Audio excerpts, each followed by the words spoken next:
Hey all, so this is War 11 against an alliance whose name I sadly do not have much of an ability to process. I wish I did. But this was a weird one because this was Saturday, and both myself and Campo, the primary planners for Battle Group 3, are professional musicians as our primary work, and both of us had gigs for most of Saturday, starting right around when war kicked off. And our other officers, who normally help us out, both had family things getting in the way. So this was a very odd one. Basically, like, Campo started out, and then I did a little bit of the assignment, and then he did some more, and then I finished it up. But we were like catching each other in between rehearsals. None of that really matters to you, but it was a very odd experience for sure. So that's actually part of why the aspect ratio will be changing here, because although I normally try not to, I did have to take these first three fights on my phone. And I don't want to pretend that my phone makes the game run worse or any of that. This is not that excuse. This is, I have relatively large hands, and I just feel like my fat fingers get in the way on the phone more often than they do on the iPad that I prefer to play on. And you will see that come up once. So getting into the fights, this is Apocalypse on Strike Counter Fury. I've taken this before. He's a very good placement here because you want him to gain bars of power so that you can throw specials and so that he doesn't end up gaining a ton of furies. But if he gains bars of power, he's probably going to throw specials. So if he has willpower, Warlock can work here, but that's a bit of a gamble for a node this early, in my opinion. If you had like a high Sig Vision Age of Ultron, that would also be absolutely amazing for this fight, because you could probably just keep him going back and forth over that first bar of power the whole time, and probably avoid specials, other than maybe the first one. But Guardian is also fantastic here because, as you are seeing, if you time that parry of the special one properly, you can have perfect blocks for the first two hits and then decks out of the third one, and I am still at 100% health. So I am also, I think I've thrown two heavies so far, maybe only one at this point. But the idea there is that first one is just to get him over a bar, and it doesn't really matter if it costs us force field charges, because I'm not really planning on ever throwing my special 2. For me to throw my special 2, I would either have to burn some force field charges to power drain him over a bar so I could gain 2 quickly while he only really gained 1, or I would have to push him to his special 2, which is just riskier than it needs to be in war. And as you can see, even though I made a small mistake there and gave him a Fury, Guardian is just gaining, or is just doing so much damage through that instant shock that replaces his crits, that even though this was an, almost 2-minute fight instead of the potentially like 40-second fight it could have been with Warlock if he had been running willpower, this just seemed like by far the safest option for us. Moving on to Longshot here, I wasn't really worried about this, but it's always weird for me when I'm practicing for fights with Reed, because I went in and I dueled myself here, and when you duel, or practice, you cannot use pre-fights, and so Reed has almost none of his utility. And then because I'm facing myself, I'm facing somebody with max Limber and max Mystic Dispersion, and both of those make Longshot really annoying. So I expect both of those when I go in and actually take the fight, but I will have both Suppression and Petrify up so that neither of them are nearly as big a problem as you can kind of see here. So I fully expect that he may gain a couple Furies throughout this, because Reed is one of those champions where you sometimes have to make some concessions to this node to make sure that you keep... See, there are a few... I probably shouldn't have done that. I just should have landed a medium and then thrown the special one. But I'm also not worried about it because I can handle a couple Furies, and as I was saying, you make some concessions to make sure you keep the debuffs up, because that's what's keeping you in control of the fight, and I would rather take a little bit more block damage and heal it up than risk losing those debuffs and having Longshot go to his special 2 or something. As long as I keep him here, then he's more likely to only have 1 bar of power to throw, and that gets me that passive over the Careful Study debuffs, which means that now if I somehow pushed him to his special 2, I would still have that debuff locked in. There's just a lot of safety involved. If he had had about 50% more health, then maybe I could have pushed to my special 2 and stacked them, but you really don't need it here. The only reason I'm using Reed over someone else is to keep the node in control, because anytime you are facing a Mystic and you have to play around things, Mystic Dispersion can be a problem. Reed just kind of prevents that from ever spiraling.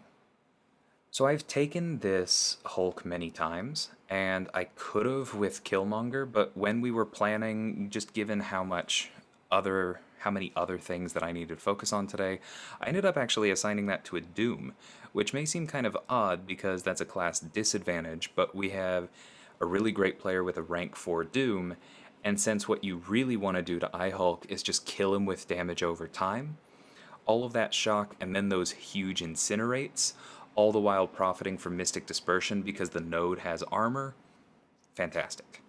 I don't think he had any problem with it. But here, you'll notice disaster. So this is me checking to make sure I'm recording and checking my battery, and I know this is going to sound incredibly stupid, but I swear that said 20%. I looked at that and I was like, cool, it's at 20%, the low battery has already triggered, it won't happen during the fight. Keep in mind this one I was actually taking backstage before the concert started, so that's one reason why you don't want to rush, but obviously this is a shared node, and other than that right there, I figured I was fine. So thankfully I caught it. We're all good on that part, and I'm safe to take the fight that I've taken 20 times now. I really do like Reed best here out of anyone for Doom. He just kind of hard counters everything. There are other options where if you have good crit luck, they might be faster, but because Reed can turn around willpower and Doom is almost always running willpower, he can heal from his shocks. There's so many aspects to this matchup that Reed just cancels out. And then it's an extremely simple fight, because we're just constantly doing damage to him, we're hitting nice and hard. There's nothing really to worry about here. We just don't want to be shocked, so I'm maintaining my distance when I do trigger Power Snack, because I'll have that shock on me for a little bit. Now, for those of you who saw my recent video where I accidentally tanked a Special 2 from Penny Parker, that was an excellent highlight of how Reed is really good at dealing with special damage and energy damage. Like, he has great resistances and he mitigates special damage. But if your fat fingers get in the way and you flat out miss a parry, that one was 100% on me, he doesn't do anything to deal with basic attack crits. So that's why that heavy took me from, I think that was from 79% to 21%. So like 60% of my health in one hit. Really not fun. Thankfully, because Doom can do that, the AI normally just sticks to throwing the heavy immediately, and he didn't combo me, which could have caused my first death on this node, I think in general, but especially with this matchup, I think ever. Anyway, we've got the Big Fury from the Special 3 up. I'm just playing super careful, erring on the side of blocking early, just knowing that it may trigger the evade. I'm not going to let that happen to me again, and we close out the fight fine. So moving on to Section 2, this is actually my first time taking this Path 3 since they updated it. I normally don't line up great for it, but this is actually the second war in a row that we've seen Symbiote Supreme here, and I wonder if people are misunderstanding his abilities or the node, maybe? Because he does get that protection debuff, or that protection buff, in one of his phases, which gives him armor, but that doesn't mean that it is an armor buff. And you'll see the blue armor icon, but it's for one of his passives, and this node only applies bleeds on active armor up buffs. So I'm not really sure what the idea is there, whether people are misunderstanding this node on defense, or whether perhaps this is something where they hope that the attackers will think that the attackers have misunderstood it and they're just bluffing it to try and force a bleed immune where you don't need one, and then maybe Symbiote Supreme causes some trouble as a mystic. I don't know. Either way, Reed just completely turns him off. Like, I don't have to worry about dodging any of his specials. He hasn't thrown a single special all match. There he finally gets his first one, because every time he gets his power gain, we're just turning it off. It's, yeah. Easiest fight I've had all season, for sure. But we move on to the one mini-boss, or sorry, the second mini-boss that I've got over here, and it is just Killmonger again. This is... this one's ugly. I said earlier that when I just missed that parry on Doom, that one was 100% on me. You're going to see a couple here where I dash back, and Killmonger decides to do absolutely nothing. I'm going to go ahead and spoil it. I do not die, but this is going to be an unintentional demonstration of just how good Killmonger is for this node. That one, I think I just stayed too close. So that one, I don't blame the AI. But there's another one of those coming up. This is going to be a demonstration of how good Killmonger is for this node, because I'm going to show how well he can do on low health. Already at 73. I do want to keep this debuff Siphoner up because it's helping my bleed damage, but it's not essential. If it falls off, it falls off. I've mentioned in a recent video, that's how I try and think about Reed's pre-fights in general, that if you're not using Reed himself, you often don't really need to worry about keeping them up. They're more about setting up the fight for yourself out of the gate. There are exceptions to that, of course, like some of you may have seen Doom boss takedowns with Tigra. That requires you to keep the Petrify up or you just will die. But short of that, often they're just there to make the beginning of the fight that much better. Okay, so we're staying on him. I feel like this might be hit. Yep. Tried to dash back. Nothing happened. Tried to dash back as I got up. Hit me as I was recovering. Super fun.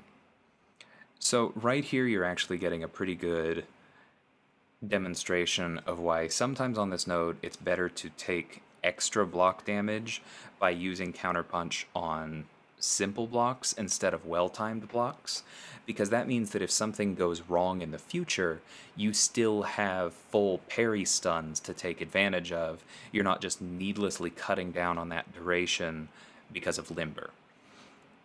You do take more block damage that way because parry isn't reducing it, but you can handle it. So not my cleanest war, but no deaths. We unfortunately did not win this one. This one was just ugly. Not just a, like, oh, well, you know, we'll learn more about that fight for next time ugly, but like a, I don't know why we died there, we never die there kind of ugly. Unfortunately, that happens.